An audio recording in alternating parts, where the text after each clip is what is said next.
Hello student, स्वागत है आपका हमारे यूट्यूब चैनल अभी रॉय पीसीएम क्लासेस में। स्टूडेंट, आज की नई वीडियो के साथ आज जो हम पढ़ने वाले हैं क्लास 12 की फिजिक्स। और क्लास 12 की फिजिक्स में अध्याय चल रहा है हमारा तीसरा, और अध्याय तीसरे में एक मोस्ट इंपोर्टेंट टॉपिक लेके चल रहे हैं जो बोर्ड एग्जाम में 5 अंक का देखने के लिए मिलता है। आज का जो टॉपिक है स्टूडेंट वो है हमारा व्हीटस्टोन सेतु के बारे में कि व्हीटस्टोन सेतु क्या होता है, ठीक है नहीं, इसका सिद्धांत क्या होता है, इसकी रचना क्या होता है और इसका संतुलन अवस्था क्या होती है, उसको आज इस वीडियो में हम क्लियर करने वाले हैं। बहुत ही आसान शब्दों में इसको क्लियर करेंगे, ठीक है। आपको कहीं पर भी नहीं लगेगा कि आपको कहीं पर भी दिक्कत आ रही है, ठीक है नहीं। बहुत ही आसान भाषा में, अपनी भाषा में इसको क्लियर करना, मतलब क्लियर करेंगे, ठीक है स्टूडेंट। तो वीडियो के एंड तक जरूर बने रहें, तभी आपको टॉपिक क्लियर तरीका समझ में आएगा। वीडियो को एक सेकंड के लिए भी स्किप मत करना, ठीक है। वीडियो को पूरा देखिए। और स्टूडेंट, यदि आपने ये मैंने लेक्चर लिया था ये वाला, यानी कि किरचॉफ का नियम किस प्रकार से लगाया जाता है, यदि आपने ये नहीं देखा तो जाकर के देख लीजिए, क्योंकि इसी के माध्यम से हम व्हीटस्टोन सेतु को यहाँ पर देखेंगे। क्योंकि उसके संतुलन अवस्था में हम जब किरचॉफ का नियम लगाएंगे तो आपको दिक्कत आ सकती है, इसलिए आप जाकर के पहले उस वीडियो को देख लीजिए, तब उसके बाद इस वीडियो को देखिए, ठीक है। आपको क्लियर हो जाएगा। आज का जो लेक्चर है वो कौन सा है, लेक्चर नंबर है 69वां लेक्चर नंबर है, 68वां लेक्चर नंबर हमने कर लिया था। तो चलिए वीडियो को स्टार्ट करते हैं। और स्टूडेंट, यदि आप हमारे चैनल पर नए हैं तो चैनल को सब्सक्राइब भी कर लीजिए, बेल आइकन को प्रेस कर क्लिक कर दीजिए ताकि आने वाली वीडियो की नोटिफिकेशन आपको मिलती रहे। तो चलते स्टूडेंट वीडियो को स्टार्ट करते हैं। तो चलिए स्टूडेंट, व्हीटस्टोन सेतु, व्हीटस्टोन सेतु यानी कि व्हीटस्टोन ब्रिज क्या होता है उसको हम यहाँ पर देखने वाले हैं। देखिए, किरचॉफ ने अपने नियम दिए थे 1842 में। एक वैज्ञानिक थे किरचॉफ, इन्होंने अपने दोनों नियम दिए थे 1842 में, परंतु 1843 में इन्होंने क्या दे दिया, अपना नियम दे दिया, किन्होंने, व्हीटस्टोन ने। ये इंग्लैंड के एक वैज्ञानिक थे, कहां के थे, इंग्लैंड, इंग्लैंड के क्या थे भैया ये वैज्ञानिक, इंग्लैंड के कौन थे, वैज्ञानिक थे ये। वैज्ञानिक का नाम क्या था भाई, वैज्ञानिक का नाम था व्हीटस्टोन। क्या नाम था, व्हीटस्टोन, व्हीट स्टोन, ये वैज्ञानिक का नाम था, ठीक है नहीं। 1843 में इंग्लैंड के वैज्ञानिक व्हीटस्टोन ने क्या किया, किरचॉफ के नियम की सहायता से ही अपना एक मीटर सेतु, यानी क्या कह सकते हैं, व्हीटस्टोन सेतु ब्रिज, यानी कि तैयार किया।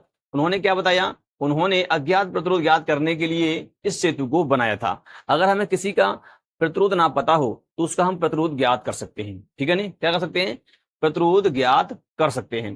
तो इन्होंने क्या किया था अपने, देखिए, व्हीटस्टोन ने 4 प्रतिरोध लिए थे और चारों प्रतिरोध में एक प्रतिरोध अज्ञात था। उस प्रतिरोध को ज्ञात करने के लिए इन्होंने व्हीटस्टोन सेतु को बनाया था। क्लियर, तो इतना आपको ध्यान में रखना है।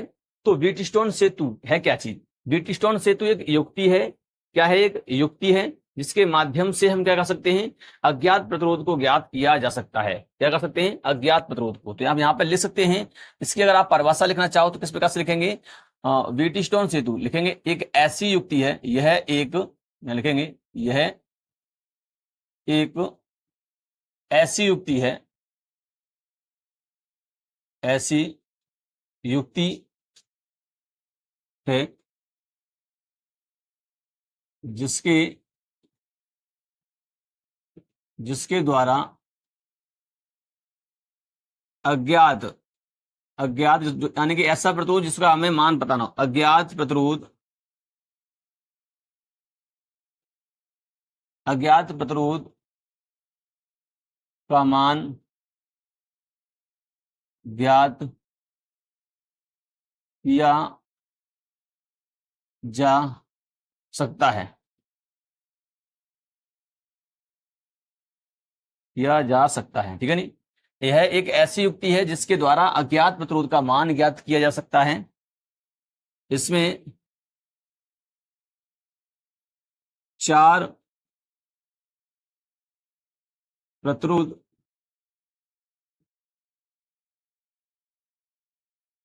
इसको क्या लिखेंगे, इसमें इसको 4 प्रतिरोध को जोड़कर जोड़कर बनाया बनाया जाता है, 4 प्रतिरोधों को जोड़ करके बनाया जाता है, ठीक है नहीं, बनाया जाता है। इसमें एक प्रतिरोध अज्ञात होता है, एक प्रतिरोध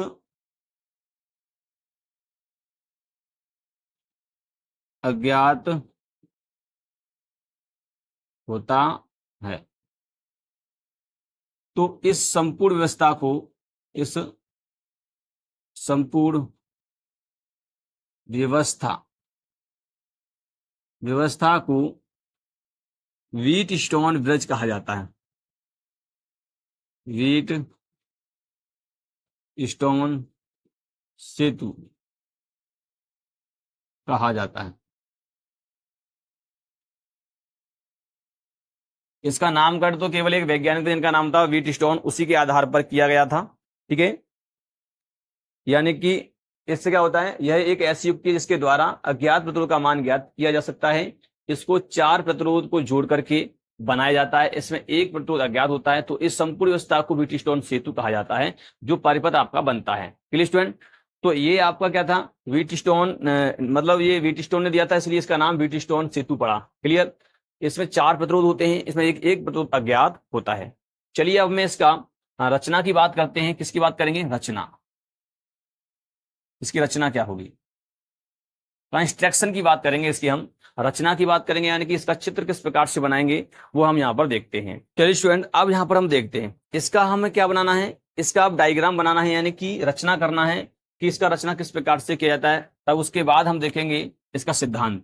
तो देखिए इसमें 4 प्रतिरोध होते हैं, तो 4 प्रतिरोधों को एक चतुर्भुजाकार आकृति में जोड़ा जाता है। किस प्रकार से जोड़ा जाता है, चलिए मैं समझाता हूं आपको। जैसे आप समझ लीजिए, ये आपका एक प्रतिरोध आपका ये वाला है। ठीक है, सही से बनाना है।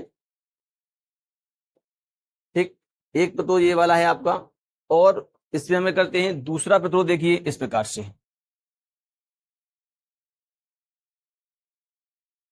इस प्रकार से दूसरा प्रतिरोध, ऐसे ही आप यहां पर देखिए इस प्रकार से, ऐसे करके आपका तीसरा प्रतिरोध, और चौथा प्रतिरोध की बात करेंगे तो इस प्रकार से आपका यहां पर मिलेगा। ठीक है, इस प्रकार से बन गया। ये आपको कैसी आकृति दिखाई दे रही है, चतुर्भुजाकार आकृति आपको दिखाई दे रही है। यहां प्रतिरोध होता है R1, और ये प्रतिरोध है आपका R2, और ये प्रतिरोध है आपका R3, और ये प्रतिरोध है आपका R4। क्लियर? ये चतुर्भुजाकार आकृति आपकी बन गई है। यहाँ पर इसको हम क्या कर सकते हैं, इस पर एक ऐसे करके ये सिरे होते हैं इसके, तो यहाँ पर इसको हम A सिरा मानते हैं, और ये आपका B हो गया, ये आपका C हो गया, और ये आपका D हो गया। क्लियर? अब क्या होता है, इस चतुर्भुजाकार आकृति को एक विद्युत परिपथ से जोड़ा जाता है, इस प्रकार से। तो यानी कि विद्युत से जोड़ते हैं, तो एक हमने सेल से इसको जोड़ दिया बैटरी से, इस प्रकार से कुंजी के साथ इसको जोड़ दिया जाता है, इस प्रकार से। क्लियर? ये कुंजी है आपकी, और ये आपका यहाँ पर एक सेल लगा हुआ है, प्लस माइनस का हम कर सकते हैं। और देखिए इस बी और डी के बीच में इसके विकर्ण के रूप में यहाँ पर एक हम गैल्वेनोमीटर जोड़ते हैं, कुंजी के साथ जोड़ते हैं। कैसे जोड़ते हैं भैया? कुंजी के साथ जोड़ते हैं। इससे हम पता कर सकते हैं कि यहाँ पर धारा कितनी है। अगर धारा यहाँ पर होगी तो उससे हम पता पड़ जाएगा स्टार में कितनी धारा है। ठीक है नहीं? तो इस प्रकार से व्यवस्था आपकी बन जाती है। आप देख सकते हैं यही होता है आपका व्हीट स्टोन सेतु। यहाँ से देख लीजिए। क्लियर? ऐसा यहाँ पर सही से बना लेंगे, क्योंकि थोड़ा सा टेढ़ा हो गया है यहाँ पर, ये आप सही से बना लेंगे इस प्रकार से, इस प्रकार से। ठीक है, इस प्रकार से आपका बन जाएगा। ये आपका यहाँ पर क्या बन जाता है, व्हीट स्टोन सेतु आपका यहाँ बन करके तैयार हो जाता है। Clear student? इसकी रचना में आप किस प्रकार से लिखेंगे वो हम यहाँ पर देखने वाले हैं। क्या लिखने हैं इसकी रचना में, आपको क्या लिखना है वो हम यहाँ देखेंगे। अच्छा समझिए, ये कुंजी आपकी K1 है, तो ये कुंजी आपकी K2 मान लीजिए इसको। ठीक है, इस प्रकार से कुंजी यहाँ पर लगी हुई है। क्लियर? इसका भी कोई ना कोई प्रतिरोध होगा, गैल्वेनोमीटर जो लगा यहाँ पर धारा मापे उसका भी कोई प्रतिरोध होता है। तो इसकी रचना में आपको क्या लिखना है वो हम यहाँ पर देखते हैं। चलिए स्टूडेंट, अब हम क्या करते हैं, इसकी रचना में थोड़ा सा लिख देते हैं। थोड़ा सा रचना में क्या लिखना पड़ेगा, लिखेंगे व्हीट स्टोन सेतु निर्माण के लिए 4 प्रतिरोध R1, R2, R3, R4 को एक चतुर्भुजाकार आकृति ABCD में जोड़ते हैं। ठीक है नहीं? जोड़ते हैं, जिसके A और C सिरे को एक बैटरी के साथ, बैटरी और कुंजी के साथ संयोजित कर दिया जाता है। B तथा D सिरे के मध्य एक धारामापी को K2 कुंजी के साथ संयोजित कर दिया जाता है। ठीक है, इस प्रकार से आपको इसमें क्या लिखना है, रचना लिखनी है। वीडियो को स्किप कर दीजिए और स्किप कर करके लिख लीजिए, रोक करके वीडियो को आप वहां पर लिख लीजिए। क्लियर? मैंने जितना बताया उसी प्रकार से आपको लिखना है कि व्हीट स्टोन सेतु के निर्माण के लिए 4 प्रतिरोध R1, R2, R3, R4 को इस पे R1 R2 R3 R4 को एक चतुर्भुजाकार आकृति ए बी सी डी में जोड़ते हैं, चतुर्भुजाकार आकृति ए बी सी डी में जोड़ते हैं, ठीक है नहीं। इसके ए तथा सी सिरे को एक बैटरी यानी कि बैटरी और कुंजी के साथ संयोजित कर दिया जाता है। बी तथा डी सिरे के मध्य एक धारा मापी को K2 कुंजी के साथ संयोजित कर दिया जाता है, ठीक है नहीं। इस प्रकार से आपको क्या करना है, इसकी रचना में आपको लिखना है। क्लियर, ठीक है स्टूडेंट। तो चलिए ये आपको यहाँ पे रचना में लिखना है। चलिए मैं यहाँ पे लिख भी देता हूं। तो इसकी मैंने रचना यहाँ पर आपको लिख दी है। तो आप देख सकते हैं व्हीटस्टोन सेतु के निर्माण में 4 प्रतिरोध R1 R2 R3 तथा R4 को एक चतुर्भुज आकृति ABCD में जोड़ा जाता है। इसके AC सिरों के बीच में एक सेल या बैटरी को कुंजी के साथ संयोजित मतलब जोड़ा जाता है, जोड़ दिया जाता है। और BD सिरों के बीच में एक धारामापी G को K2 कुंजी के साथ जोड़ा जाता है। इस प्रकार से तो ये जो व्यवस्था बनती है इसे व्हीटस्टोन सेतु कहते हैं। क्लियर, चलिए इसका स्क्रीनशॉट ले लीजिए। मैं अब इसका सिद्धांत बताने वाला हूं।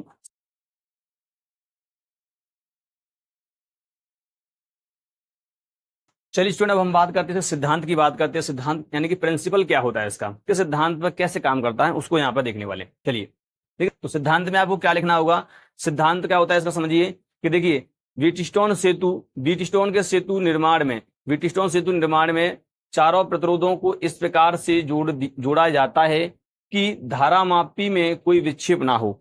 जब परिपथ में धारा प्रवाहित की जाती है तो धारामापी में कोई विक्षेप ना हो।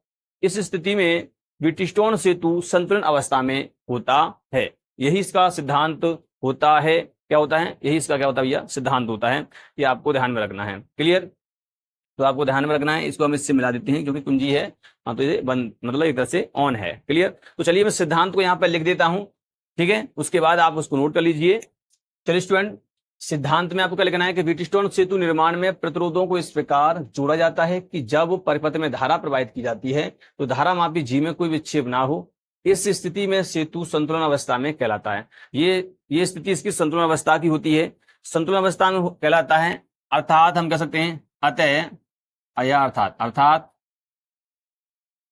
जो इसकी संलयन भुजाएं हैं इनका अनुपात R1/R2 बराबर होता है R3/R4 के। ये इसकी संतुलन क्या अवस्था का समीकरण होता है। आप देख सकते हैं ये इसका व्यंजक होता है। जब सेतु संतुलन अवस्था में होता है तब संलयन भुजाओं का जो अनुपात होता है वो कैसा होता है, बराबर होता है।